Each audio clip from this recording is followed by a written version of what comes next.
Welcome to Eurogamer. We're here checking out Grid 2, and I've got Clive, who I've dragged kicking and screaming to one side to discuss everything racy. Clive, would you like to introduce yourself first? Oh yeah, as you said, I'm Clive Moody. I'm the executive producer on Grid 2, so probably in the best place possible to tell you a little bit about the game, and actually a little bit about what we've got on the show floor here today at Eurogamer Expo.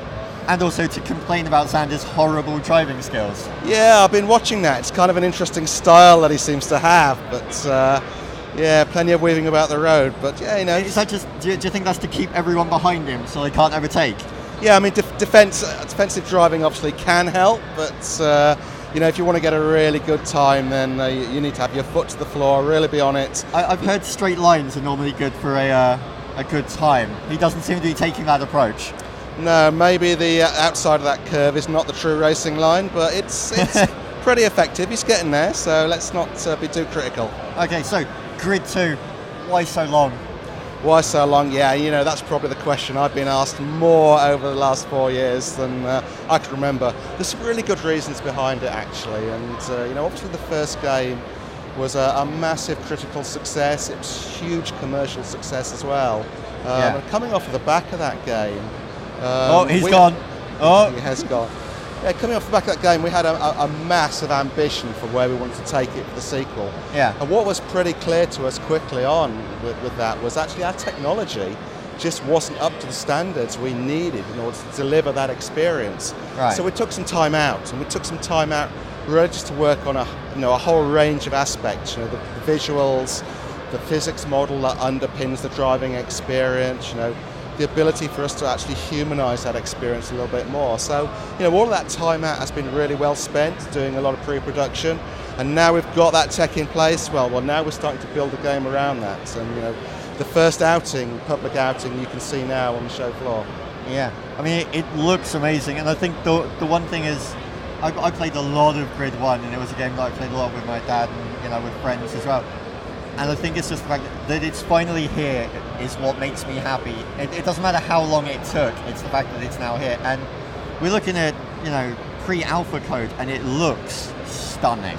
Yeah, I mean, a lot of that is down to the work we've been putting into our Ego technology. It's the the graphics engine which is really underpinning that everything we can display and show on the screen.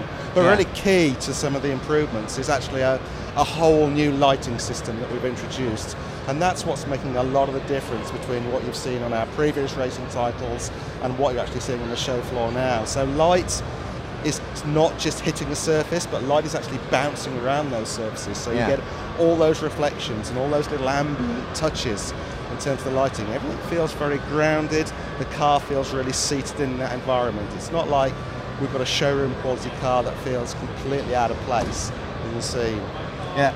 So, of course, one of the things that was yelled about a while ago was the fact that you removed the in-car cam. So we're not going to stay on that one, but did you learn anything else from Grid 1 that you've taken forwards into Grid 2?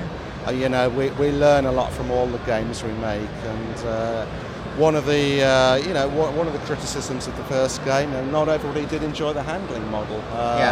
And you know, at the time, it was really advanced, but you know, in hindsight now, when you look at what we're doing, the steps forward we've been able to make with this game are just immense. And the key thing really with the physics system that we've got is the rate at which we actually sample, the rate that we actually run the game at.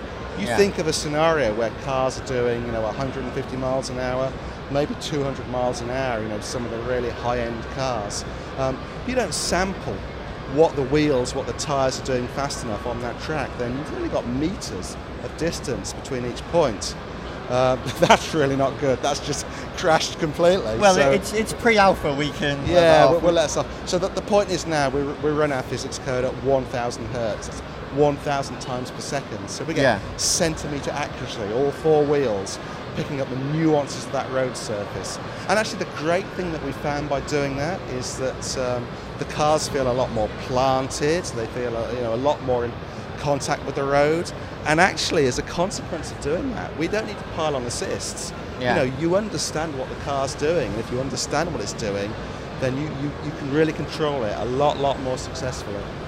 So, Original Grid had a lot of depth and a lot of interesting different things that you could do gameplay-wise.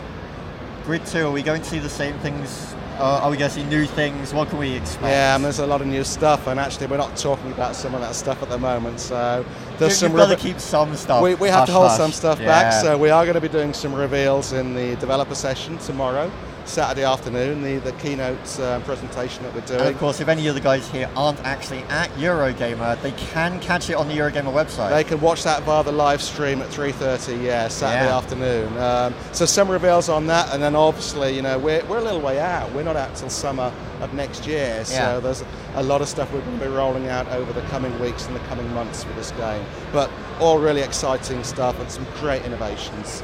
Okay, so is there anything else you want to quickly mention before we let you go back to work?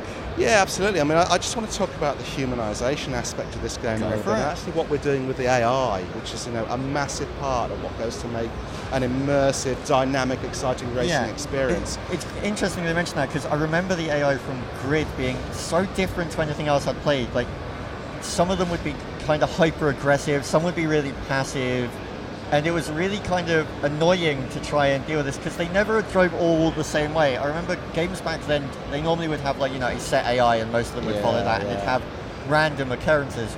But you guys, you seem to have different AI models for a lot of different drivers, and it was really quite interesting. I'm very curious to see what you're doing. That's absolutely at the heart of what we're doing, and we've extended that. So we have this thing called the driver ability system. Yeah. We have over 60 different parameters that we can tune that define the way that real people would be driving cars. Everything from their reaction speeds, are they going to brake early into a corner? Are they real late brakers into a corner? How aggressive are they? Do they drive defensively? So we take all of those parameters and we define a whole different range of AI drivers that go into the game. And then we layer another element on top of that. In the real world, people react to what's going on around them, and we want to reflect that back in our AI. So all of those parameters, they're dynamic. So let's take a scenario, for example, let's say you're driving up against another guy, he's ahead of you, you're being super aggressive towards this guy, you're nudging him, you're really... Sounds like me, really hustling this guy a lot. So there's a couple of things that can happen.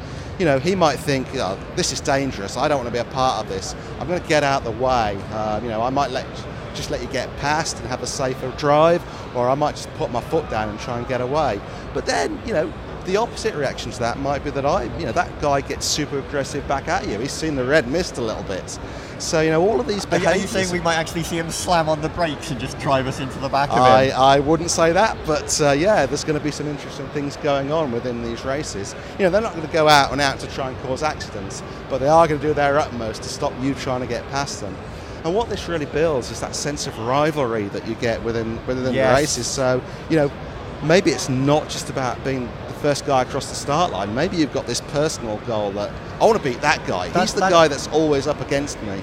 I remember that actually happening a lot in games that I used to play. Things like Toka and Grid 1. There was always that one name of the AI that you'd always end up hunting. I always remember from Toka, it was David Leslie was the one that stuck in my head. Always try and knock him out. Even everybody had their favourite, so it's really awesome that the humanization that you were mentioning about Grid 2 is going to kind of play on that, because people do it anyway. So the fact that you're kind of incorporating that and working with it really means that you're going somewhere that not many other racing games go. Absolutely. What it does more than anything is it adds some soul into the game, some drama, some emotion, and actually some real connection with what you're doing within that game. There's so many racing games that's a little bit dry, that they don't have that soul, and we really want to do something very special that immerses you into that world of racing. Okay, well, thank you very much for your time, and thank you very much for letting us check out Grid 2. Do you want to let everyone know where they can go to find out more information on the game? Absolutely. Well, people should go to gridgame.com.